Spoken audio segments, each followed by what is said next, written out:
जैसे कि आप देख सकते हो 158.03% का आपको रिटर्न्स मिला है इस म्यूचुअल फंड में अगर आपने लमसम इन्वेस्टमेंट किया होता। तो दोस्तों आज के इस वीडियो में हम ये देखेंगे कि किस तरीके से इस म्यूचुअल फंड ने सबसे ज्यादा रिटर्न्स दिए हैं पिछले 5 साल में प्रूफ के साथ। तो दोस्तों जब मैं कहता हूं प्रूफ के साथ तो हम एक्सेल फाइल कैलकुलेटर की मदद से इसका रिटर्न्स कैलकुलेट करके चेक करेंगे कि किस तरीके से इस म्यूचुअल फंड में अगर हमने 5 साल पहले 10,000 रुपए हर महीने के हिसाब से निवेश किया होता तो हमारा टोटल इन्वेस्टमेंट अमाउंट हो जाता अब तक 10 लाख रुपए। तो दोस्तों इस वीडियो को पूरा देखिए क्योंकि आपको इसमें यह भी समझ में आएगा कि आप अपने म्यूचुअल फंड में रिटर्न्स कैसे कैलकुलेट कर सकते हैं अगर आप एसआईपी या फिर लमसम के द्वारा इन्वेस्ट कर रहे हैं। मैं अभिलाष गुप्ता स्वागत करता हूं आपका मेरे इस वीडियो में फिनकैलसी टीवी पर। तो चले शुरू करते हैं। सब्सक्राइब कीजिए फिनकैलसी टीवी चैनल को और बेल आइकन को दबाइए लेटेस्ट पर्सनल फाइनेंस न्यूज सबसे पहले।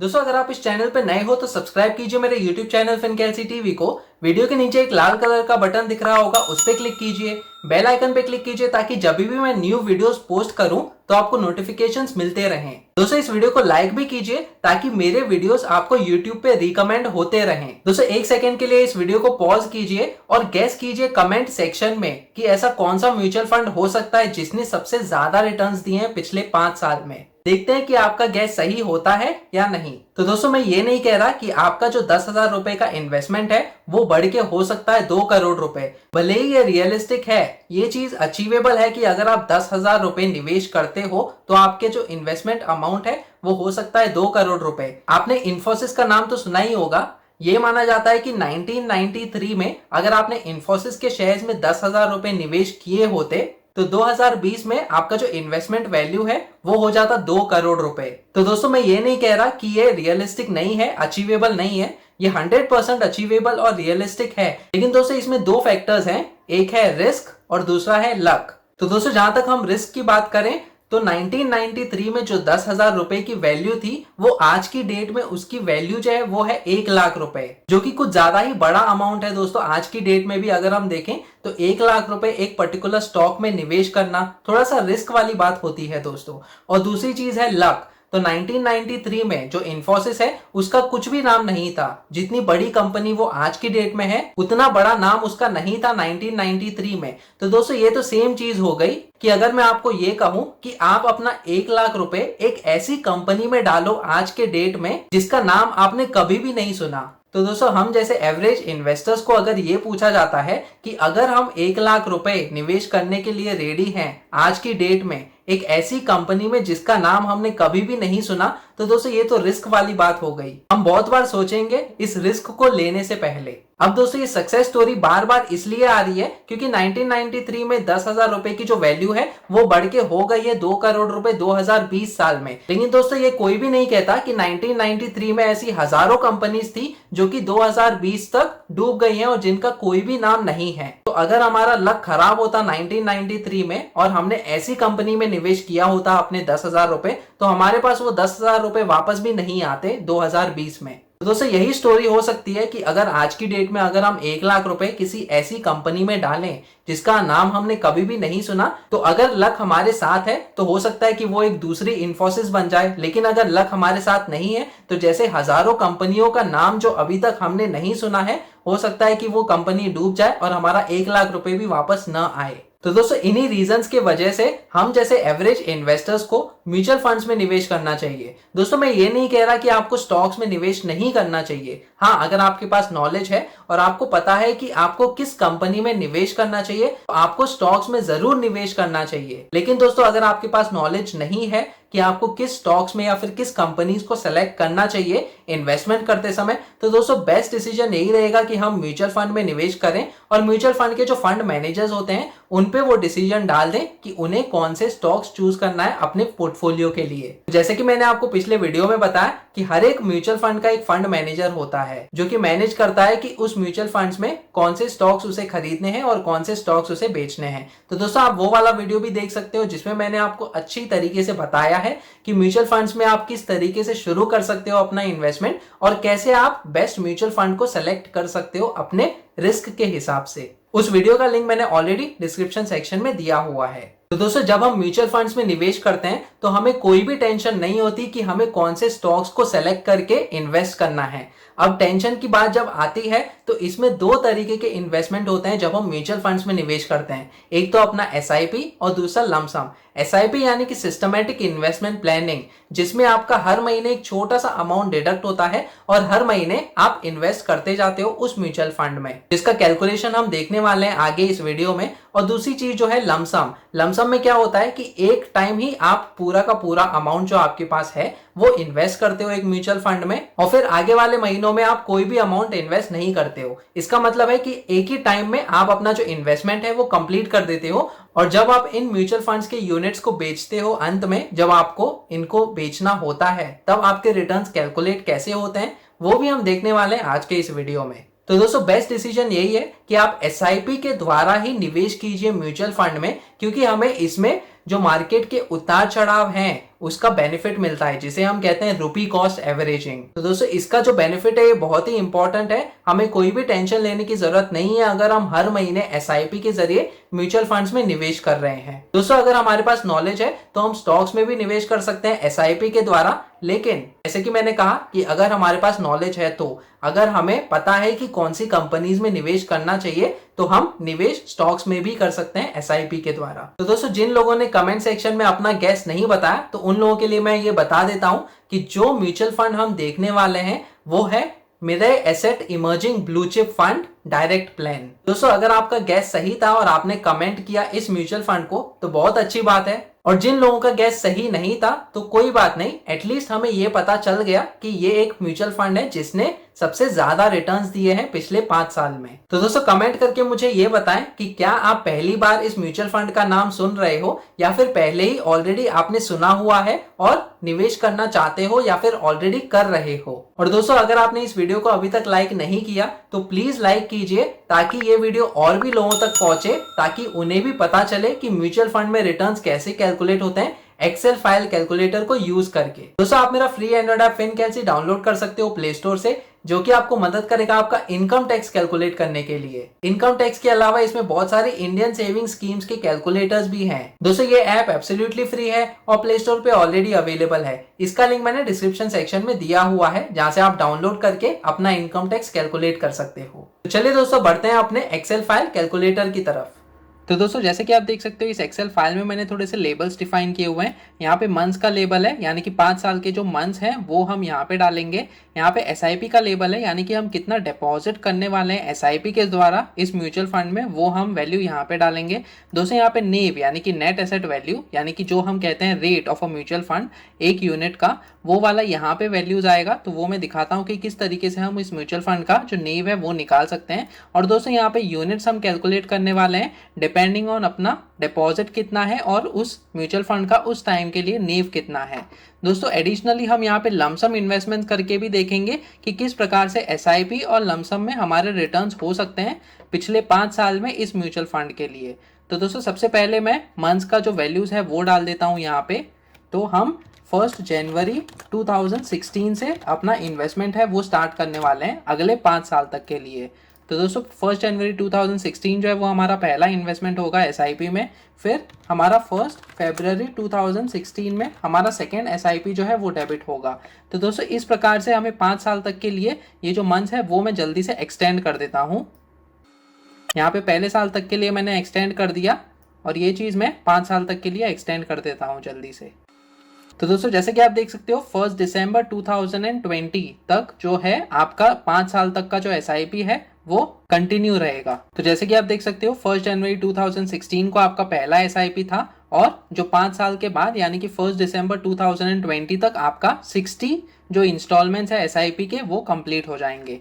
अब दोस्तों मैं क्या करूंगा, जल्दी से ये जो एसआईपी का अमाउंट है वो भी डाल देता हूं। इस केस में हम 10,000 रुपीज का इन्वेस्टमेंट करके चेक कर सकते हैं। दोस्तों आपके ऊपर निर्भर करता है कि आप कितना डिपॉजिट कर सकते हो, कितना आप एफोर्ड कर सकते हो एक पर्टिकुलर म्यूचुअल फंड में निवेश करना हर महीने। तो दोस्तों उसी हिसाब से आप इस एक्सेल फाइल में अपना जो एसआईपी अमाउंट है वो डाल के चेक कर सकते हो। अब दोस्तों इसी चीज को मैं एक्सटेंड करूंगा अगले 5 साल तक के लिए। तो ये जो अमाउंट है ये पूरा हम सेम रखने वाले हैं अगले 5 साल तक, जो हमारा SIP इंस्टॉलमेंट्स है, तो ये 10,000 रुपये 5 साल तक के लिए एक्सटेंड हो गए हैं। अब दोस्तों बहुत ही इंपॉर्टेंट चीज़ ये है कि ये जो नेव यानी कि नेट एसेट वैल्यू, ये हमें कैसे लाना होगा। तो दोस्तों आप यहाँ पे इस साइट पे आके चेक कर सकते हो किसी भी म्यूचुअल फंड के लिए नेव जो है वो आप कैसे निकाल सकते हो। तो दोस्तों हम जो म्यूचुअल फंड लेने वाले हैं वो है mirror asset emerging blue chip fund और डायरेक्ट प्लान। दोस्तों ये बहुत ही इंपॉर्टेंट चीज़ है कि हम डायरेक्ट प्लान चूज करें। इसका रीजन मैंने उस वीडियो में बताया हुआ है, जिसमें मैंने आपको समझाया कि म्यूचुअल फंड्स के बारे में आपको कौन सी चीजें जानने की जरूरत है।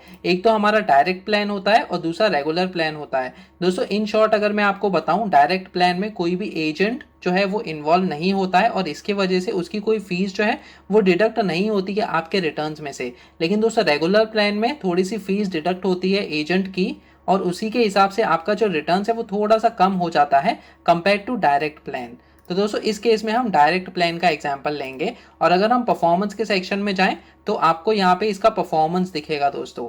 तो दोस्तों जहां तक नेव यानी कि नेट एसेट वैल्यू का सवाल है वो हमें इस ग्राफ से मिल सकता है। जैसे कि आप देख सकते हो कि ये वाला जो ग्राफ है अभी 2 अप्रैल 2018 पे mirror asset emerging blue chip direct growth, इसका जो दिखा रहा है वो है 51.37। तो दोस्तों इसी प्रकार से हमें क्या करना होगा कि हर महीने की पहली तारीख को जो उस पर्टिकुलर म्यूचुअल फंड का नेव है, हमें वो वाला इनपुट इस सेल्स में डालने होंगे। तो दोस्तों अगर हम इस ग्राफ को देखें तो थोड़ा सा टाइम कंज्यूमिंग है हर एक डेट के लिए इस नेव को निकालना। तो और एक साइट के बारे में मैं आपको बताता हूं, जो कि ये वाली साइट है जिसका लिंक मैं डिस्क्रिप्शन सेक्शन में डाल दूंगा, जहां से आप हिस्टोरिक नेव निकाल सकते हो दोस्तों। जैसे कि आप देख सकते हो historical naive for a period, आप किसी भी म्यूचुअल फंड के बारे में, इस केस में मैंने मिरर एसेट म्यूचुअल फंड और ये mirror asset emerging blue chip fund, तो इसके लिए पिछले 5 साल के क्या नेव थे वो मैंने ऑलरेडी यहाँ पे सेट किया हुआ है, आप फिल्टर कर सकते हो। एक चीज दोस्तों यहाँ पे है कि आप सिर्फ 5 साल तक के जो नेव है, पिछले 5 साल तक के नेव ही डाउनलोड कर सकते हो, उससे ज्यादा आपको नेव नहीं मिलेगा। तो किसी एक पर्टिकुलर 5 इयर्स के पीरियड के लिए आप यहाँ पे नेव जो है वो डाउनलोड कर सकते हो। तो अगर आपको 10 साल के नेव निकालने हैं तो पहले पिछले 5 साल तक के लिए आप निकाल सकते हो, उसके बाद 2011 से लेके 2016 के बीच में भी आप अलग से एक सेट ऑफ नेव निकाल सकते हो उस म्यूचुअल फंड के लिए। अब दोस्तों मैं क्या करूंगा कि जैसे कि आप देख सकते हो कि ये जो नेव डेट है 1 जनवरी 2016 और इसका नेट एसेट वैल्यू जो है वो यहाँ पे डिस्प्ले हो रहा है। तो इसी चीज को हमें कॉपी करना है हमारे एक्सेल में। तो ये जो है 32.941, तो इस चीज को मैं यहाँ पे डालूंगा 32.941। उसी हिसाब से दोस्तों हमें 1 जनवरी 2016 का भी नेव निकालना है। तो यहाँ पे अगर हम स्क्रॉल डाउन करें तो जैसे कि आप देख सकते हो यहाँ पे 1 जनवरी 2016 का जो है नेव है वो है 30.717। तो इसी चीज को मैं यहाँ पे डालूंगा 30.717। तो दोस्तों इसी प्रकार से जल्दी से मैं क्या करता हूँ कि सारे सेल्स में ऐसे वैल्यूज है वो डाल के रख देता हूँ। तो दोस्तों जैसे कि आप देख सकते हो यहाँ पे बाकी के जो महीने हैं उनके भी नेव के वैल्यूज मैंने ऑलरेडी डाले हुए हैं। तो यहाँ पे जैसे ही आप 1 दिसंबर 2020 तक पहुँचते हो तो उसका नेव का वैल्यू बढ़ के हो जाता है 72.128। अब दोस्तों बहुत ही इंपॉर्टेंट चीज़ कि इसके यूनिट्स कैसे मिलेंगे आपको। जैसे कि आपको मैंने बताया कि हर महीने आपका जो डिपॉजिट है वो हर महीने होते जाएगा और इस रेट के हिसाब से आपको यूनिट्स मिलते जाएंगे। तो इसका जो यूनिट्स का कैलकुलेशन का जो फॉर्मूला है वो बहुत ही सिंपल है दोस्तों। तो आपका जो यूनिट्स कैलकुलेशन का फॉर्मूला है वो कुछ इस प्रकार से है कि यूनिट्स इक्वल टू जो अमाउंट है जो आपने डिपॉजिट किया है उस महीने के लिए डिवाइडेड बाय नेव, यानी कि उस डेट पे, जिस डेट पे आपका जो डिपॉजिट हुआ है उस दिन के लिए नेव क्या है, यानी कि नेट एसेट वैल्यू क्या है। तो दोस्तों ये दोनों ही चीज हमारे पास है, तो हम यूनिट्स को कैलकुलेट करते हैं। तो इस सेल में जो हमारा पहला SIP इन्वेस्टमेंट हुआ था उसमें हम अपना कैलकुलेशन डालते हैं यूनिट्स का। तो इट इज इक्वल टू जो हमारा अमाउंट है हम इस सेल को सेलेक्ट करेंगे और डिवाइड करेंगे नेव से, यानी कि नेट एसेट वैल्यू से, जो कि ये वैल्यू है। और जैसे ही मैंने एंटर पे क्लिक किया 303.57। तो दोस्तों जैसे ही आपने 10,000 रुपये का इन्वेस्टमेंट किया 1 जनवरी 2016 में और उस दिन का जो नेव है वो इतना है, तो आपको इतने यूनिट्स मिलेंगे। उसी प्रकार से इस चीज़ को मैं एक्सटेंड कर देता हूँ 1 साल तक के लिए। तो जैसे कि आप देख सकते हो इस फॉर्मूला के हिसाब से यूनिट्स जो है वो अपने आप कैलकुलेट हो जाते हैं बेस्ड ऑन आपने कितना इन्वेस्टमेंट किया है और उस दिन का जो नेव है यानी कि नेट एसेट वैल्यू है वो कितना है।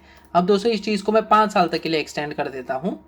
तो जैसे कि आप देख सकते हो यहाँ पे 5 साल तक के लिए एक्सटेंड हो गया है यहाँ पे। तो उसे यहाँ पे मैं क्या करूंगा कि ये जो बीच के सेल्स है उन्हें मैं हाइड कर देता हूँ ताकि हमें आसानी हो जाए रीड करने के लिए जो पूरा हमारा डेटा है। तो जैसे कि आप देख सकते हो यहाँ पे 1 जनवरी 2016 से लेके 1 दिसंबर 2020 तक हमारा पूरा 5 साल तक का जो डेटा है वो हमारा रेडी हो गया है। अब दोस्तों बहुत ही इंपॉर्टेंट चीज़ यहाँ पे हमें क्या करना होगा कि हमें टोटल यूनिट्स कितने मिले हैं पिछले 5 साल के लिए वो कैलकुलेट करना होगा। तो इसके लिए हमारा जो एक्सेल का फंक्शनैलिटी है ऑटो सम वाला वो मैं यूज़ करूँगा यहाँ पे। तो फॉर्मूलाज में आके हम ऑटो सम कर देते हैं। तो जैसे कि आप देख सकते हो यहाँ पे 12,612.522 ये हमारा टोटल नंबर ऑफ यूनिट्स हो गया है 5 साल में। दोस्तों यहाँ पे एडिशनली 85 का ये जो नेव है ये करंट नेव लिया हुआ है मैंने। तो अगर मैं आपको ये दिखाऊं इस ग्राफ में, तो जैसे कि आप देख सकते हैं यहाँ पे 86.33 सो अप्रोक्सीमेटली मैंने 85 का जो नेव है वो लिया हुआ है मई के महीने में, जिस महीने में मैं ये वीडियो बना रहा हूँ। तो दोस्तों 5 साल के बाद ये 4-5 महीने हो गए हैं ऑलरेडी, और इस समय इसका जो नेव है यानी कि नेट एसेट वैल्यू है वो हम पकड़ लेते हैं अप्रोक्सीमेटली 85 रुपीज। तो दोस्तों इसी चीज को हमने यहाँ पे डाला हुआ है 85 जो कि करंट नेव है। ये दोस्तों इंपॉर्टेंट है क्योंकि जब हम कैलकुलेट करेंगे अपना रिटर्न्स तो इसी नेव को यूज करने वाले हैं जो कि करंट नेव है। दोस्तों और एक चीज मैं यहाँ पे ये कर देता हूँ कि आपका जो SIP अमाउंट है हर महीने जो आपने डाला हुआ है उसका भी टोटल हम यहाँ पे कर देते हैं। अपना फॉर्मूला जो है ऑटो सम का वो मैंने यहाँ पे डाल दिया है। जैसे कि आप देख सकते हो 10,000 रुपए अगर आप हर महीने इन्वेस्ट करते हो तो 5 साल में आपका जो टोटल डिपॉजिट होता है वो होता है 6 लाख रुपए। अब दोस्तों हम रिटर्न्स कैलकुलेट करते हैं। यहाँ पे मैं रिटर्न का लेबल डाल देता हूँ। तो यहाँ पे आपका रिटर्न्स कैसे कैलकुलेट होगा, तो रिटर्न्स कैलकुलेट करने का एक बहुत ही सिंपल सा फॉर्मूला है, और वो फॉर्मूला कुछ इस प्रकार से है कि आपका जो टोटल रिटर्न्स होगा वो होगा इक्वल टू टोटल यूनिट्स जो हमारे पास है, जो हमने ऑलरेडी कैलकुलेट किया है यहाँ पे आपको जैसे दिख रहा है, उस चीज को हम मल्टीप्लाई करेंगे करंट नेव से, जो कि मैंने आपको 85 रुपीज का यहाँ पे करंट नेव हमने डाला हुआ है, उस चीज से हम मल्टीप्लाई करेंगे। तो दोस्तों हम रिटर्न्स का जो फॉर्मूला है वो यहाँ पे डाल देते हैं। तो ये वाला सेल जो कि है टोटल यूनिट्स मल्टीप्लाई बाय ये वाला सेल जो कि है करंट नेव, और जैसे ही मैं एंटर पे क्लिक करता हूं तो जैसे कि आप देख सकते हो 10,72,064.4 रुपीज। तो दोस्तों ये हमारा रिटर्न्स होता है, यानी कि अगर हम आज की डेट में इन म्यूचुअल फंड्स के यूनिट्स को बेचना चाहें, जो टोटल यूनिट्स हमारे पास इतने हैं, तो हमें इतना अमाउंट मिलेगा। दोस्तों अब हम क्या करेंगे कि इसका एब्सोल्यूट रिटर्न्स फाइंड आउट करेंगे कि आपने 6 लाख रुपए इन्वेस्ट किए हर महीने 10,000 रुपए डाल के, तो आपका 10,72,064.4 आया। तो इसके हिसाब से परसेंटेज में अगर हम कहें तो कितना आपका रिटर्न्स जो है वो आपको मिला है। तो परसेंटेज के हिसाब से हमें यहाँ पे क्या करना होगा कि इसका डिफरेंस निकालना होगा कि आपका ऊपर का प्रॉफिट कितना है। तो इसको मैं ब्रैकेट में क्या करता हूँ कि इस चीज को लेता हूँ और माइनस करता हूँ हमारा टोटल इन्वेस्टमेंट्स, यानी कि रिटर्न्स माइनस इन्वेस्टमेंट्स, और फिर इस चीज को हम मल्टीप्लाई करेंगे 100 से, और फिर डिवाइड करेंगे हम अपनी इन्वेस्टमेंट वैल्यू से, यानी कि 6 लाख रुपीज से।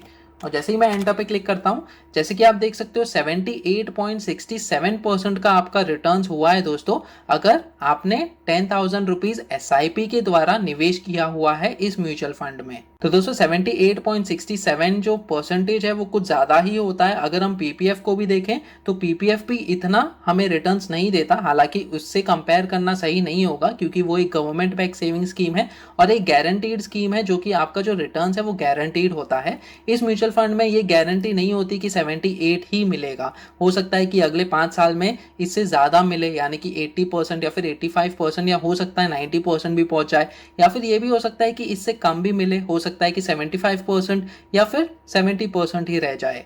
लेकिन दोस्तों ये माना जाता है कि म्यूचुअल फंड में अगर हम लंबे समय तक निवेश करें तो हमारा रिटर्न जो है वो पॉजिटिव ही रहता है। थोड़े से सिचुएशंस होते हैं दोस्तों, जैसे कि हमने पिछले साल कोविड पैंडेमिक के सिचुएशन में हमने ये देखा था कि शेयर मार्केट जो है वो कुछ ज्यादा ही नीचे चला गया था। तो दोस्तों उस केस में क्या होता है कि आपका रिटर्न जो है वो थोड़ा सा कम हो सकता है उस केस में, लेकिन उस केस में भी आपको क्या करना चाहिए कि अगर आपको पैसों की जरूरत नहीं है तो आपको उस टाइम रिडीम नहीं करना चाहिए, यानी कि अपने म्यूचुअल फंड के यूनिट्स बेचने नहीं चाहिए, उसको वैसे ही रहने देना चाहिए, क्योंकि आने वाले समय में हो सकता है कि शेयर मार्केट ऊपर जाए और आपको अच्छा खासा रिटर्न्स मिल पाए। तो दोस्तों हमने जैसे कि देखा यहाँ पे 78.67 रुपीज का हमें जो रिटर्न्स है, एब्सोल्यूट रिटर्न्स जो है मिला हुआ है हमारे SIP पे। अब दोस्तों हम क्या करेंगे कि यहाँ पे लमसम पे भी हमारा रिटर्न्स कैलकुलेट करके चेक कर सकते हैं। तो लमसम में क्या होगा, समझो अगर आपने 6 लाख रुपए का इन्वेस्टमेंट किया SIP के जरिए, तो अगर समझो आपके पास पूरे 6 लाख रुपए हैं और यहाँ पे अगर आपने उस 6 लाख रुपए को इन्वेस्ट किया होता 5 साल पहले, तो यहाँ पे मैं अमाउंट डाल देता हूँ 6 लाख रुपए का, और यहाँ पे हम यूनिट्स को कैलकुलेट करते हैं। तो यूनिट्स का फॉर्मूला जैसे कि मैंने आपको बताया कि units equal to amount divided by NAV यानी कि नेट एसेट वैल्यू। तो आपका जो अमाउंट है वो 6 लाख रुपए है, तो इस अमाउंट को हम सेलेक्ट करेंगे, डिवाइड करेंगे नेव से, जो कि नेव है 5 साल पहले का, यानी कि 1 जनवरी 2016 को आपने 6 लाख रुपए इन्वेस्ट किए, तो उस दिन का नेव ही एप्लीकेबल होगा। और जैसे ही मैं एंटर पे क्लिक करता हूँ, जैसे कि आप देख सकते हो 18,214.38 यूनिट्स आपको एलोकेट होते हैं। तो दोस्तों ये यूनिट्स ज़्यादा हैं कंपेयर टू अगर हम यहाँ पे ये देखें जो कि है 12,612.52। तो दोस्तों ऑब्वियसली हमें यहाँ पे ये पता चलता है कि क्योंकि यहाँ पे यूनिट्स ज़्यादा हैं तो हमारे रिटर्न्स भी ज़्यादा होंगे। तो अगर हम रिटर्न्स की बात करें यहाँ पे, तो मैं रिटर्न्स का जो लेबल है वो यहाँ पे डाल देता हूँ। और अगर हम यहाँ पे रिटर्न्स को कैलकुलेट करें, जैसे कि मैंने आपको बताया कि टोटल यूनिट्स को हमको मल्टीप्लाई करना होगा करंट नेव से, यानी कि करंट नेट एसेट वैल्यू से। तो जो हमारा टोटल यूनिट्स है वो इतना है, तो इस चीज़ को हम सेलेक्ट करेंगे, हम मल्टीप्लाई करेंगे करंट नेव से जो कि ये वाला वैल्यू है। और जैसे ही मैं एंटर पे क्लिक करता हूँ, जैसे कि आप देख सकते हो 15,48,223। तो दोस्तों ये वाला जो वैल्यू है ये ज़्यादा है कंपेयर टू 10,72,064।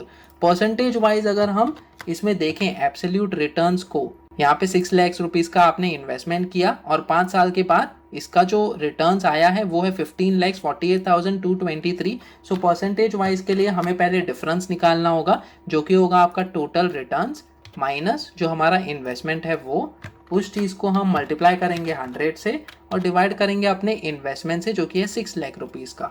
एंटर पे क्लिक करेंगे, जैसे कि आप देख सकते हो 158.03% का आपको रिटर्न्स मिला है इस म्यूचुअल फंड में अगर आपने लमसम इन्वेस्टमेंट किया होता। तो दोस्तों इस पर्टिकुलर केस में हमें यह पता चलता है कि लमसम इन्वेस्टमेंट थोड़ा सा बेनिफिशियल है कंपेयर टू एसआईपी इन्वेस्टमेंट। लेकिन दोस्तों जैसे कि मैं आपको रिकमेंड करते आ रहा हूं कि हमें एसआईपी के जरिए ही इन्वेस्टमेंट करना चाहिए, क्योंकि हो सकता है कि बीच में मार्केट कुछ ज्यादा ही डाउन चला जाए। तो दोस्तों हम ये नहीं कह सकते कि मार्केट कब ऊपर जाएगा और कब नीचे आएगा। तो दोस्तों बेस्ट डिसीजन यही है कि हम एसआईपी यानी कि सिस्टमैटिक इन्वेस्टमेंट प्लानिंग के जरिए निवेश करते रहें हर महीने और मार्केट के उतार चढ़ाव का बेनिफिट लेते रहें। और दोस्तों इसी प्रकार से अगर आपने 10,000 रुपए हर महीने इन्वेस्ट किए होते पिछले 5 साल में, तो आपका जो वैल्यू हो जाता इन्वेस्टमेंट वैल्यू आज की डेट में वो होता 10,72,064.4 रुपीज इस पर्टिकुलर म्यूचुअल फंड में। दोस्तों एसआईपी में और एक एडवांटेज ये है कि आपको टेंशन लेने की कोई जरूरत नहीं होती, क्योंकि आपका एक छोटा सा अमाउंट डेबिट होते जाता है हर महीने कंपेयर टू जो लमसम अमाउंट है। लमसम अमाउंट में क्या होता है कि आप पूरा पैसा जो है इकट्ठा डाल देते हो एक पर्टिकुलर म्यूचुअल फंड में या फिर स्टॉक्स में, तो आपको टेंशन रहती है कि मार्केट ऊपर जाएगा या फिर नीचे आएगा, और आपको ये भी टेंशन होती है कि आपका ये जो पूरा पैसा है वो वापस आ भी जाएगा या नहीं। लेकिन दोस्तों एसआईपी में आपका क्योंकि छोटा सा अमाउंट जो है वो डेबिट होते रहता है, तो आपको ऐसी कोई टेंशन लेने की जरूरत नहीं पड़ती है। दोस्तों इसी तरह आप मेरे बाकी के वीडियोस भी देख सकते हो। एक वीडियो में मैंने आपको ये समझाया कि आपके होम लोन पे ईएमआई कैसे कैलकुलेट होता है, उस ईएमआई में से आपका प्रिंसिपल अमाउंट और इंटरेस्ट अमाउंट कितना होता है, और किस तरीके से आप उस इंटरेस्ट अमाउंट को कम कर सकते हो अपने पूरे होम लोन के टेन्योर में। दोस्तों दूसरे और एक वीडियो में मैंने आपको ये समझाया कि आपका इनकम टैक्स कैसे कैलकुलेट होगा old income tax slab rates को लेकर और new income tax slab rates को लेकर आपका इनकम टैक्स कैसे कैलकुलेट होता है और किस तरीके से आप अपना इनकम टैक्स बचा सकते हो। दोस्तों दूसरे और एक वीडियो में मैंने आपको पीपीएफ यानी कि पब्लिक प्रोविडेंट फंड में आपका मंथली इंटरेस्ट कैसे कैलकुलेट होता है और ईयरली कंपाउंडिंग कैसे होता है वो भी मैंने आपको समझाया हुआ है उस वीडियो में। तो दोस्तों ऐसे बहुत सारे वीडियोस मैंने ऑलरेडी डाले हुए हैं एक्सेल कैलकुलेटर्स को यूज करके। दोस्तों ये सारे वीडियोस आप देख सकते हो एक प्लेलिस्ट में, जिसका लिंक मैंने ऑलरेडी डिस्क्रिप्शन सेक्शन में दिया हुआ है। तो दोस्तों जैसे कि हमने देखा इस म्यूचुअल फंड ने पिछले 5 साल में सबसे ज्यादा रिटर्न्स दिए हैं। अगर हमने 10,000 रुपए हर महीने निवेश किया होता 5 साल पहले, अगर हमने शुरू किया होता, तो अभी तक इसकी जो इन्वेस्टमेंट वैल्यू हो जाती वो हो जाती 10 लाख रुपए। और दोस्तों अगर हमने लमसम अमाउंट इन्वेस्ट किया होता, जैसे कि हमने देखा कि 6 लाख रुपए का हमने इन्वेस्टमेंट किया होता 5 साल पहले, उसकी वैल्यू हो जाती 15 लाख रुपए। लेकिन दोस्तों जैसे कि मैं आपको पिछले वीडियोस में बताते आ रहा हूं कि एसआईपी ही बेस्ट डिसीजन है, बेस्ट रिकमेंडेशन है, म्यूचुअल फंड में निवेश करने का सबसे अच्छा तरीका है, क्योंकि इसमें हमें मार्केट के उतार चढ़ाव का बेनिफिट भी मिलता है। और दूसरी चीज दोस्तों ये भी है कि हमें कोई टेंशन नहीं होती कि इकट्ठा हमारा कोई पैसा लगा हुआ है एक पर्टिकुलर इन्वेस्टमेंट में। दोस्तों ये एक्सेल फाइल कैलकुलेटर डाउनलोड करने का लिंक मैं डिस्क्रिप्शन सेक्शन में डाल दूंगा, जहां से आप डाउनलोड करके अपने म्यूचुअल फंड्स के लिए रिटर्न्स कैलकुलेट कर सकते हो। और दोस्तों जैसे कि मैंने वीडियो के शुरू में कहा, आप मेरा free Android app FinCalc download कर सकते हो प्ले स्टोर से, जो कि आपको मदद करेगा आपका इनकम टैक्स कैलकुलेट करने के लिए। इस ऐप का लिंक मैंने डिस्क्रिप्शन सेक्शन में दिया हुआ है। तो चलिए दोस्तों, आज के इस वीडियो में इतना ही। अगर आपको ये वीडियो पसंद आया तो प्लीज इसे लाइक कीजिए, शेयर कीजिए अपने दोस्तों के साथ। अगर आप इस चैनल पे नए हो तो सब्सक्राइब कीजिए मेरे यूट्यूब चैनल FinCalc टीवी को। सब्सक्राइब करते समय बेल आइकन को दबाना मत भूलेगा, ताकि आगे आने वाली ऐसी वीडियोस आप देख सकें। फिर मिलेंगे किसी और पर्सनल फाइनेंस रिलेटेड टॉपिक को लेकर। तब तक के लिए धन्यवाद।